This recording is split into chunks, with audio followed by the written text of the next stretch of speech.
Welcome back to TalkBack. We are talking to Pakistan's former spy master, Lieutenant General Asad Durrani. General, considering the ISI, considering the coups and the counter-coups, the safe houses, the alleged kidnappings, the alleged intimidation, the alleged Dawood Ibrahim connection, the alleged BCCI connection, the Afghan connection, the Kashmir connection, the list goes on and on. OJD, Too much credit being given to the list goes on. intelligence agencies. You really think so? Yeah, it's too much credit. Number of reasons. The intelligence agencies like the ISI, CIA, for example, are usually known as invisible government. I don't think that is the case. The nature of their job is such that they operate behind the scenes. So they are invisible. In that sense, they should remain invisible. In our case, I think the particular reason is that after the Afghanistan thing, ISI learned a lot during that period. It became very good. It became very competent. It became well known. Some people got scared of it and say, my goodness, this is some sort of a Frankenstein monster that has been created and will do something. So people deliberately also went gunning for it. I suppose that is what explains most of it. And then, of course, no denying the fact that because of the military's involvement in politics and because it is so that in Pakistan, around Pakistan, so much has happened. Afghanistan, Kashmir, India, and then the post 9/11 Afghanistan once again. And we've had an interesting neighborhood.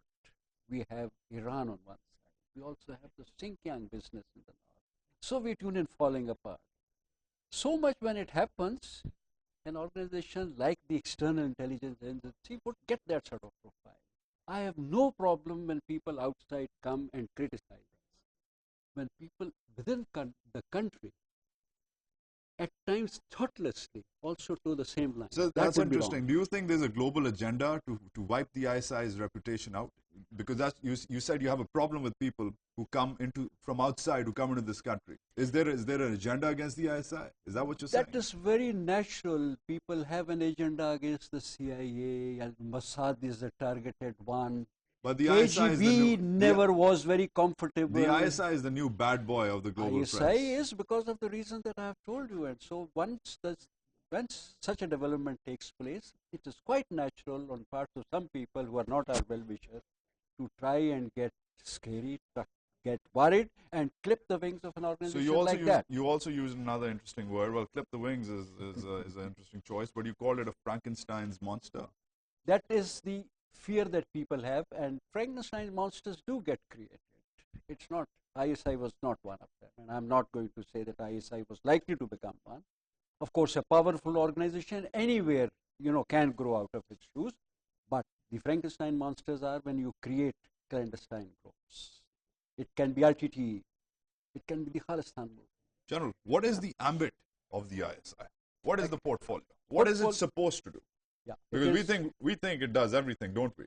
I mean, you pick up a paper and it's involved everywhere. Yeah, it would be nice if it could do everything, but it can't. So what's the ambit? The answer, it is an external intelligence agency. That means it should forewarn the national leadership about threats emanating from outside the borders of the country.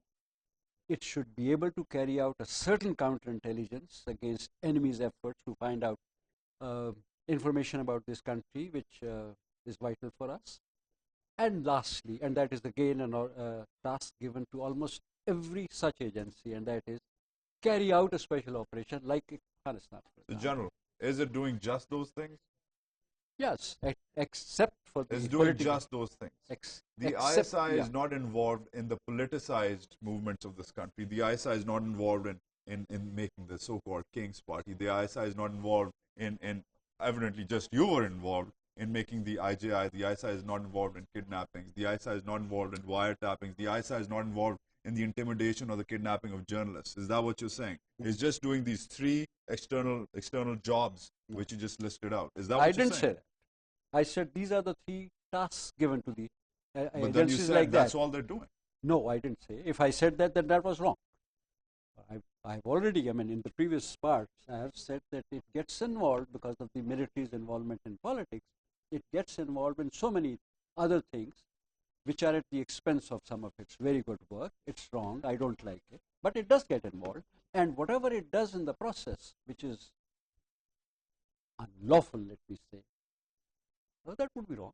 Do you think it's ironic that the Lal Masjid is a stone's throw away from the ISI director? It's not a stone's throw, and in any case, for an organization like ISI, I didn't expect that it would be watching that particular movement. For that, there are other organizations, special branches, IBs, and so on and so forth. But I'm not trying to take away any blame that would come on ISI intelligence failures if they happen. But on the other hand, let me also tell you that it is not a very difficult task to get a few weapons in a building in Islamabad over a period of 5 years or 6 months. It is possible because Islamabad is not a sealed city. People are not bodily searched when they enter that place. There are so many entrances that exist to Islamabad. So some weapons can come in. So just like the previous failures, it's doable. It's sustainable. No, the intelligence it's forgivable. It is not. If whenever the intelligence failure has happened, it is not. General, what about turf wars? It's also been, because of this Lal Masjid issue, the turf war issue has been defined between the MI, the IB, and the ISI, also because of the Balochistan issue. Why? And the turf wars happen when one agency ends up stepping on the foot of another agency. Yeah. Why can't they work together? You're an ISI man. That would be nice.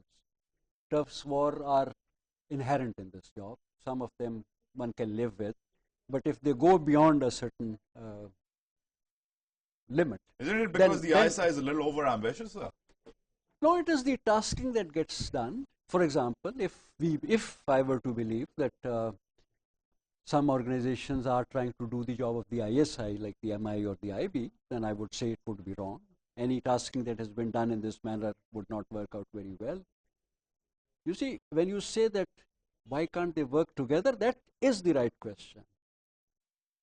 Every country needs something like a joint intelligence commission or a committee where this coordination does take place. But the nature of the intelligence work is such that people are reluctant to share information. America has a proliferation of intelligence agencies. They got their intelligence czar only after 9/11. All our reports about intelligence reform talked of a JIC. No one wanted to do it. Not even a civilian government wanted to do it, under the mistaken belief that if they had one, probably one JIC would become too powerful. Wrong, it would not have. India started thinking about it after us. They've got it. We haven't so far because I suppose we have very different environment. ISI can mess up certain things and that can create a problem. But ISI's mandate and ISI's activities are not anti-state. Some of them may be wrong. Some of them may be harmful, but not more harmful than the military's involvement in politics. But ISI is not the organization about which one should actually have such. Do you think the ISI needs to be depoliticized, sir? Oh yes, the military needs to be depoliticized and ISI is then automatically depoliticized. And this is coming from a man who was involved in the politics while he was serving general. When I was in serving general and when I was with the ISI, there was a certain military role. So you've claimed in disengaging the military from politics in Pakistan at the Carnegie Endowment, you've said that the military, contrary to popular belief inside Pakistan and outside, actually wants to keep itself out of politics. Correct. Institutional. Are you serious? Absolutely. As far as the institution of the military is concerned, it does not want to get involved. But the institution is made by the men, sir, and the men are rather interested in politics. Well, I'm talking about institutional will. I'm also talking about a certain environment in which some people take that decision because of either their personal assessment or ambition or by default. General, finally, are you a fired cartridge, as you wrote yourself?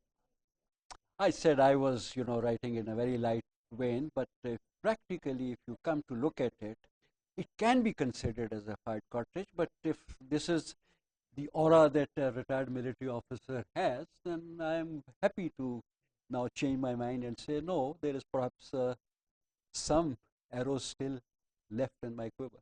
Doesn't sound like a fired cartridge to me, sir. General Asad Durrani, thank you for coming to TalkBack.